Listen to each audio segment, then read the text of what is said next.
in our family responsible lifestyle choices. అందాల రాక్షస సినిమాతో వెండితెరకు పరిచయమైన సొట్టబుగ్గల సుందరి లావణ్య త్రిపాఠి తొలి చిత్రంతోనే ప్రేక్షకులను కట్టిపడేశారు.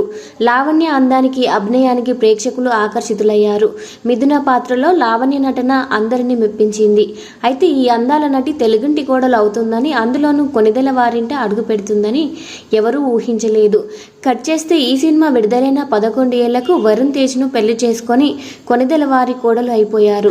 ఇదిలా ఉండగా మెగా ఫ్యామిలీ లావణ్య విషయంలో ఓ కీలక నిర్ణయం తీసుకుందని ఓ వార్త వైరల్ అవుతుంది. లావణ్య ఇకపై లేడీ ఓరియంట్ సినిమాలే తీయాలని నిర్ణయం తీసుకున్నారంట. ఏ హీరోతో సినిమా చేసినా రొమాన్స్ సీన్స్ ఉంటాయి కాబట్టి దానివల్ల మెగా ఫ్యామిలీ పరువు పోతుందని ఆలోచించారంట. మెగా ఫ్యామిలీ ఎలాంటి కండిషన్స్ పెట్టినా కోడలుగా పరువు పెంచే పాత్రలు మాత్రమే చేయాలనుకుంటుందని తెలుస్తోంది. దీంతో ఈ విషయం తెలిసిన నెటిజన్లు పెళ్లి తర్వాత కెరీర్ పరంగా లావణ్యకు మరింత కలిసి రావాలని అనుకుంటున్నారు.